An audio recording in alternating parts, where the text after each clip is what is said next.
大家好，欢迎回到我们的频道，我是怀玉君，我是朱莉。今天我们要讨论一个朱莉在 Instagram 上面看到的一个帖子，就是一个纹身师他发的一个他自己的作品，然后我们觉得这个纹身非常的不合时宜，非常的冒犯，对于中国人来说，所以说我们决定做这个视频。那我们现在开始吧。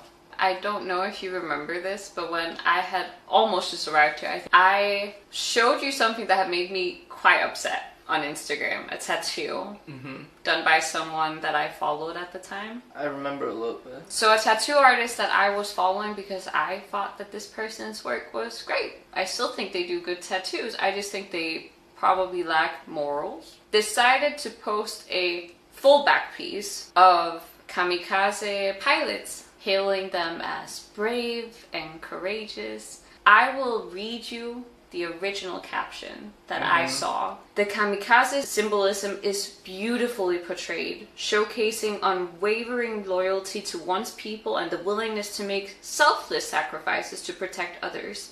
This tattoo represents a profound appreciation for life's impermanence, motivating individuals to live life to the fullest. Adding to its allure, at the bottom part of the tattoo, it features a poignant haiku. The renowned poet Isa, the haiku deepens the tattoo's reflective and contemplative ambience. This full back tattoo is one of my favorite pieces so far this year. This was tattooed on someone in Denmark. The tattoo artist is from South America. Basically, he's kissing kamikaze pilots' ass. Yeah. Hype up their spirit. I think it is every person in society's job to point out things like this because this is so far out of anything that society should accept. So I left a comment. Sorry, but how is this different from a Nazi tattoo? Kamikaze were extremists in the Japanese Imperial Army, no different from SS officers. They're just war criminals who mass murdered, raped, tortured, experimented on people in Korea, China, Malaysia, Singapore, Indonesia, the Philippines, Vietnam, Thailand, Myanmar, Laos, and Cambodia. I don't think people in the West necessarily appreciate how far imperialistic Japan went in Asia and how horrific of a piece of history this is. I think every Westerner, apart from the people who are neo-Nazis, would have the same reaction that I had right now if it had been a Nazi tattoo. Yeah. So how is this different? Like, imagine if we put SS officers at a concentration camp. Kamikaze is just the most extreme version of fascism. It's a very good example of how people get brainwashed in that system, that you're taught into it or you're forced. It's not humane to the countries Japanese invaded. It's not humane to their own people. From my perspective, it's the most gross imperialism behavior. So the tattoo artist obviously saw this comment and he decided to respond to me. He said, "Hi Julia." I'm also not Julia, I'm Julie, but whatever.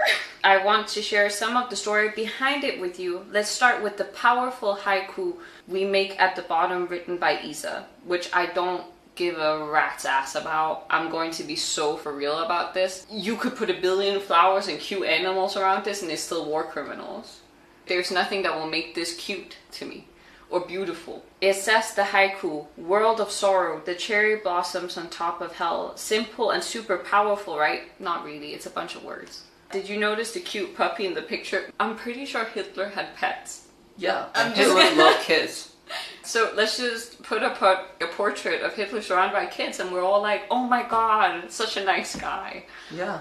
Those guys look like 16 to 17-year-olds enjoying the moment with their hearts. It's heartwarming, especially during tough times. I don't think it's heartwarming that a country sent young kids to kill themselves for the country because they were brainwashed by insane imperialism. I don't think that's heartwarming. I don't think child soldiers are cute.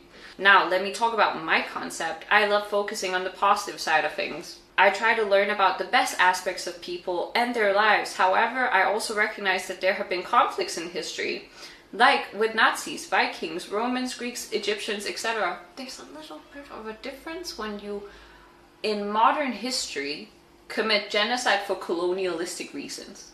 I don't mean to offend anyone. Well, you did. but there was a lot of violence in the past. I really despise when people say this when it still has modern day consequences and the whole country still defends what they did during a war where they tried to genocide a whole ethnicity of people. When this happened, my grandpa was a teenager. Yeah. Overall, I prefer to look at the good parts of life and not let the bad consume me. Very easy to not let it consume you when it did not affect you or your people. If some Germans said, oh, Nazis a long time ago, why can't we just worship them? Yeah. The whole Europe, the whole world would be like, what the beep? Yeah. But when it comes to Imperial Japan, then it's like, oh, they're so brave and they're so traditional. And yeah, they're cherry blossom. Let's pursue our personal goals, dedication, just like the kamikazes who fearlessly devoted themselves to their missions. We should value our family, friends, and be ready to make sacrifices to achieve our personal ambition. So we should be willing to kill other people. We should be willing to commit suicide. Yeah, you should be loyal to those old folk and sacrifice your life for a meaningless career. I could not believe that anyone would write this. How many illegal substances do you have to consume to say this out loud? But would you be willing to make a Nazi tattoo? To many, this would be incredibly offensive to be faced with, especially given Japan's stance on their continuous denial on these war crimes. I think it's important to remember Japan's war atrocities aren't ancient history, no different from how we respect and remember the Holocaust and its victims. He did not respond to this. He decided to delete my comments. Shabi. And I was like, okay, you can't teach an idiot anything, I guess. I moved on with my life. I'm not gonna involve myself more in this. That's up until now, where this person reposted it. Again, calling them loyal, brave, they saved people. Who did kamikaze save? Do you even know what they were? They didn't save anyone. That's They're not suicide pilot squad. Quickly to recap what kamikaze actually are. When we talk about the Asian side of World War II, people have little to no education. Or they over-focus on Pearl Harbor as if that's the only thing that happened. I know a lot of Americans think that's what started it, which is insane to think. So kamikaze pilots were actually not a part of most of the war. They were only introduced in the war in October of 1944 because Japan was so desperate, because they were losing miserably. They had lost most of their planes, most of their trained airmen had died, and they could not train people fast enough. They were losing control of the air, so they came up with the insane idea, similar to what you might recognize that terrorists have done, where you get young people who are indoctrinated via your religion.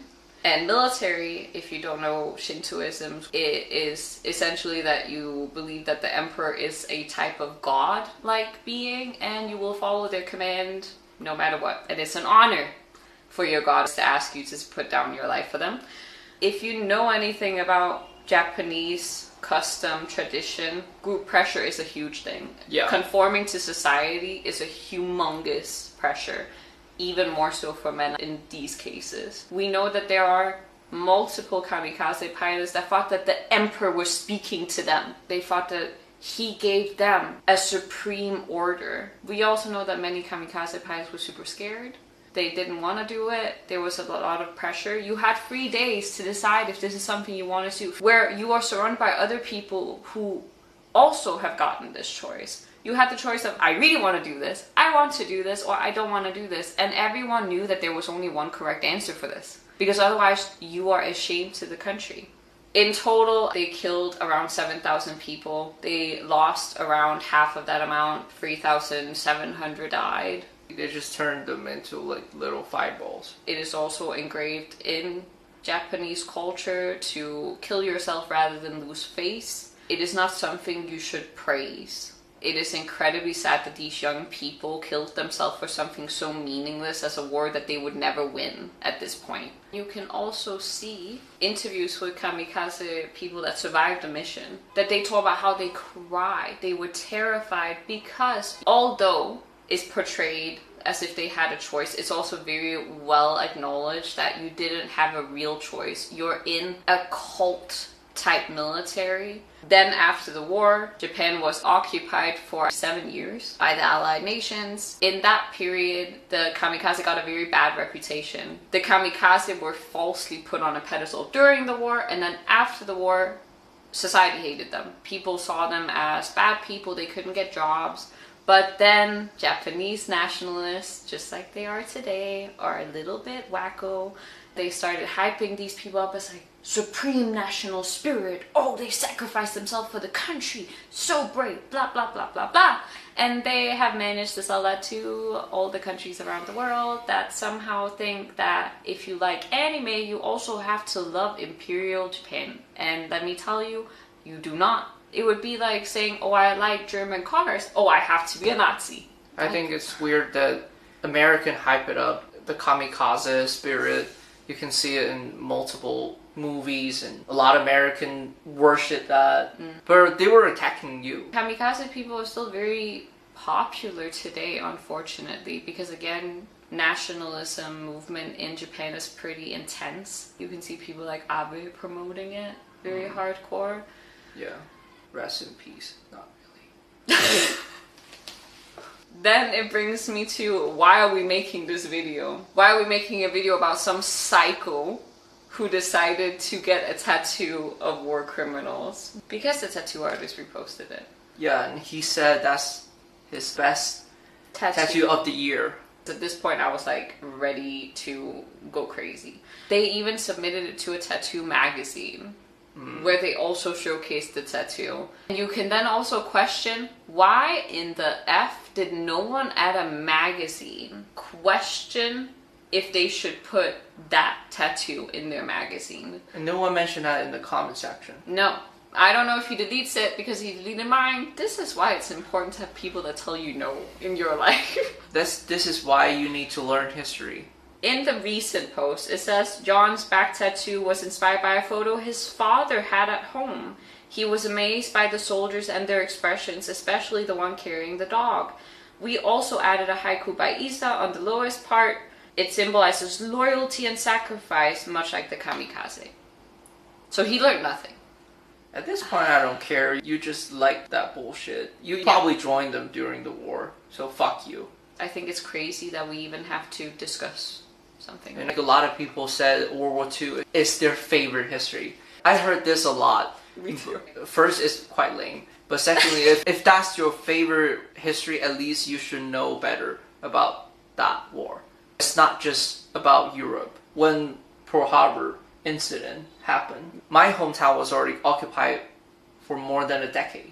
The most gruesome human experiments in Asia happened in his home province. Yeah. So you can put into perspective how people of Dongbei probably feel about this. I highly recommend that people go watch our video where we talk about what happened in Nanjing, the Nanjing massacre. But keep in mind that the Nanjing massacre is not unique. It is not the only one. Far from it. I have been doing some research for us to visit some cities close to us, and every single time I do research, it makes me very upset, because then I have to see how they did chemical warfare, how they mass murdered people. I very much will advise everyone, if you see stuff like this, call it out for what it is. It's like the bare minimum that you can do. Especially if you are a person like me, who is Caucasian, white, where we have played a huge part. And also why China was invaded, unfortunately. Actually, we just visited Qingdao, which is a key part of why Japan eventually would invade China. Because those European powers were encouraging Japan after World War I. Yeah, I think that's it for this video. Sorry that it turned into a lot of raging, but it's very hard to talk calmly about something that's this insane. Yeah, I'm sorry for nothing. Yeah. Fair. Honestly fair. We don't always do videos like this. I hope that you guys will come back for some of our other videos, or maybe check out some of our vlogs that are usually a lot more positive than this. See you guys next time. Bye. Bye.